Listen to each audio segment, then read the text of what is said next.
Hello and welcome back. तर कसे आहात तुम्ही सगळे? आय होप की तुम्ही सगळे मस्तच असाल. चला तर मग आजच्या व्हिडिओला सुरुवात करूया. तर आज मला बाहेर जायचं होतं.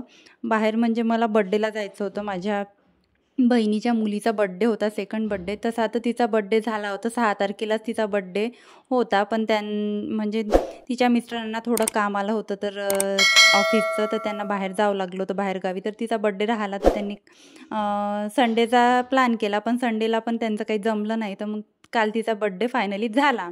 तर तो कॅन्सल होण्याच्या वाटेवर होता. तर कॅन्सल होण्यापेक्षा आपण ठरवलंच आहे तर करून घेऊया, असं त्यांनी मग बड्डे काल केला. तर आम्हाला तिथे जायचं होतं आणि असं आपल्या बहिणीकडे वगैरे बड्डे असला तर आपल्याला एवढी उत्सुकता असते तिथे जायची. तर मला पण तशीच काही अशी उत्सुकता होती. पण घरी पण थोडे मी तुम्हाला कालच्या व्हिडिओमध्ये सांगितलं होतं, माझी आई आणि ताई आली होती. तर मी गादी वगैरे, जास्तचे ब्लँकेट वगैरे आहे ते सगळं वर काढलं होतं. आणि वर काढल्यावर आता ठेवायसाठी हृदयाचे पप्पा येतील आणि त्यांची मी हेल्प घेईन आणि ते बेडमध्ये गादी ठेवीन. त्यापेक्षा नकोच. मी माझे कामं सगळे आवरून घेतले आणि सकाळी 4 वाजताच हृदयाला उठायची वाट बघितली. हृदया 4 वाजता झोपून उठली. मग तिला थोडंसं काय ते दिलं. तिला आता तर मी चहा तर देत नाही आहे, पण थोडा ज्यूस वगैरे दिला, थोडासा एक आईस क्यूब वगैरे टाकून. तर ती पिऊन घेते. कशाचा पण दिला. तिला ॲपलचा पण ज्यूस पिला तर ते आईस टाकून तिच्यासमोर जर टाकला तर तिला असं खूप असं चांगलं वाटतं, की बर्फ टाकून आईने काही आपल्याला छान बनवून दिलं आहे. तर ती पिते आवडीने. तर गादी आतमध्ये टाकून दिली आणि कपडे जेवढे काही होते तो पसारा सगळा कपड्यांचा घरामधला आवरून घेतला. तुम्ही बघितलं असेल 4 वाजताच मी सगळ्या कामाला लागली. म्हणजे रोजच्या माझे कामं असते त्याच्या मी 1 ते सव्वा तास आधी कामाला लागली. आणि उत्सुकता तर होतीच, पण मी पण हृदयाच्या पप्पांना सांगितलं होतं, की तुम्ही हाल्फ डे घेऊन या, कारण बरंच लांब जायचं होतं. अर्धा ते पाऊण तास आम्हाला त्या व्हेन्यूवर जायला लागत होता. तर आपण आपले कामं कधी पण आवरून ठेवलेलं बरं, कारण लहान मुलांचं कधी सांगता येत नाही. त्यांना तयार करायला, त्यांना नवीन कपडे घालायला खूप असं वेळ लागतो आणि हृदयाने एवढी पळते ना, नवीन कपडे, फ्रॉक वगैरे तिच्या असं आपण हातात तरी घेतला तरी ती अशी धावते, "नको, नको मला फ्रॉक वगैरे, नुसतं सॉफ्ट जे कपडे असेल ते घाल, रोज जे घरी टी-शर्ट वगैरे ती घालून राहते." तिला तसेच कपडे आवडते, फ्रॉक वगैरे घालायलाच बघत नाही. एवढे सुंदर सुंदर तिच्याजवळ डॉल फ्रॉक वगैरे सगळं असे आहे. पण ती काही घालायलाच नाही म्हणते.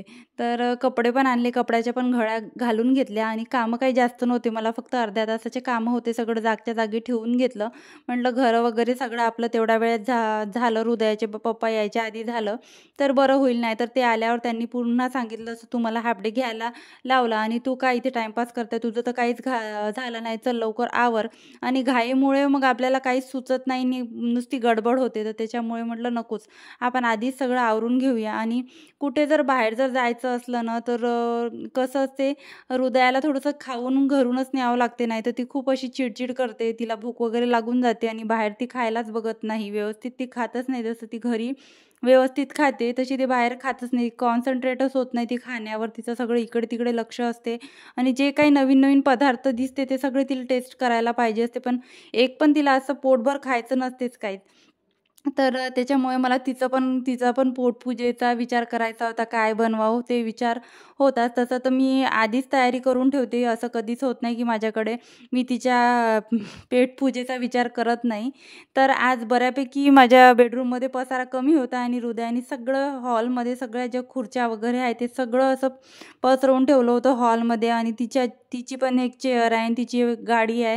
हे सगळं मला असं वाटते नसतं ना तर बरं असतं. हॉल जरी रिकामा असता ना तर तेवढं उचलायचं कमी झालं असतं. आणि हृदयाचे कधी हे जे गाडी आणि ते मंकी राईडची ती जी गाडी आहे ती आणि ती चेअर कधी या रूममध्ये ती आणून ठेवते, कधी किचनमध्ये, कधी तर सगळं गॅलरीमध्ये असते. आणि दिवसातून 4 वेळा मी त्या जागच्या जागेवर आणून ठेवते.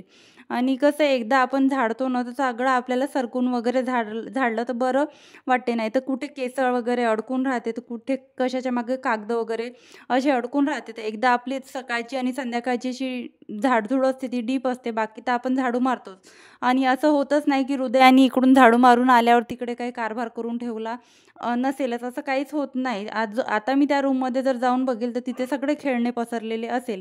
आणि मी काय करते, कधी कधी मला खूप असा कंटाळा आला तर तिची खेळण्याची बास्केट उचलते आणि कूलरवर ठेवते. मग असं होते, मलाच असं वाईट वाटते की लहान आहे, तिला आपण खेळू द्यायला पाहिजे. तर मग मी काढून देते, म्हणते कर बाई तुला जेवढा पसारा करायचा तो कर. आणि तिकडून पण आल्यावर हे जे टोपल्यामध्ये भांडे ठेवते मी गॅलरीमध्ये, ते गॅलरीचं दार पण मला लावून ठेवावं लागतं. ते सगळे भांडे बेडरूममध्ये असतात, बेडरूममध्ये आणून ती बेडवर ठेवते. तर असं असते लहान मुलांचं घर म्हटलं की त्यांना भांडे पण पाहिजे, खेळणे पण पाहिजे, सगळंच पाहिजे. आणि ट्रॉलीमध्ये पण असे जर व्यवस्थित जर मी भांडे लावून ठेवले तर उदया काय करते, याच्यातले एक एक एक एक भांडं काढून काढून नेऊन तिचं ते खेळणं करत राहते. तर असंच ते लहान मुलांना जर आपण प्रत्येकच गोष्टीमध्ये टोकत राहिलं तर ते घाबरट बनतात, रागवत राहिलं तर ते घाबरट बनतात, त्यांना असा कॉन्फिडन्स येत नाही.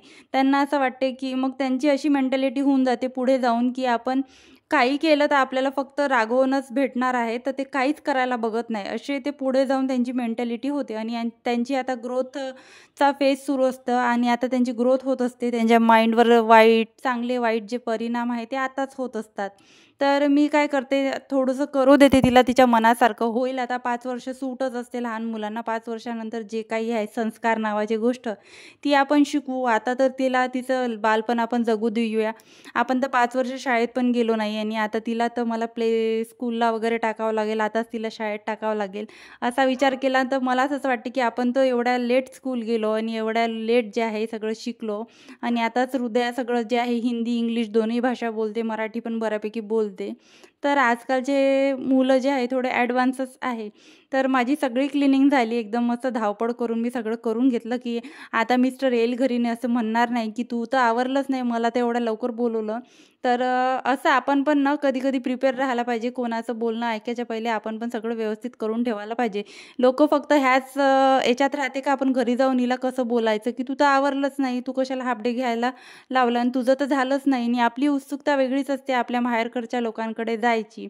तर सगळ्या गोष्टी आपल्याला बॅलन्स करता आलं पाहिजे, मिस्टरांना पण आणि सगळ्या आपल्या गोष्टी जे कामं वगैरे सगळं. तर हृदयासाठी मग मी इथे बॅटर माझं असं फ्रीजमध्ये लावून असतेच. मी तुम्हाला बऱ्याच व्हिडिओमध्ये सांगितलं माझ्याकडे कशाचं ना कशाचं मी असं बॅटर बनवून ठेवते. आणि हृदयाला दुपारच्या वेळेस किंवा तिने नाटकं केले भात वगैरे खायच्या वेळेस तर मी बनवून देत असते. डोसे वगैरे आम्ही मस्त खाल्ले आणि मस्त मग पोचलो बड्डेला. आणि ही माझी बहीण आणि तिची छोटीशी क्यूटची मुलगी, खूप छान आहे बाळ तिचं, बघू शकता. अशा प्रकारे बड्डे सेलिब्रेट केला आम्ही. कसा वाटला तुम्हाला माझा आजचा व्हिडिओ मला कमेंटमध्ये नक्की सांगा. आणि हो, व्हिडिओ जर आवडला असेल तर व्हिडिओला एक लाईक आणि चॅनलला सबस्क्राईब करायला विसरू नका. चला तर मग आम्ही चाललो आहे आता घरी. बाय बाय, भेटूया अशाच एका नवीन व्हिडिओमध्ये.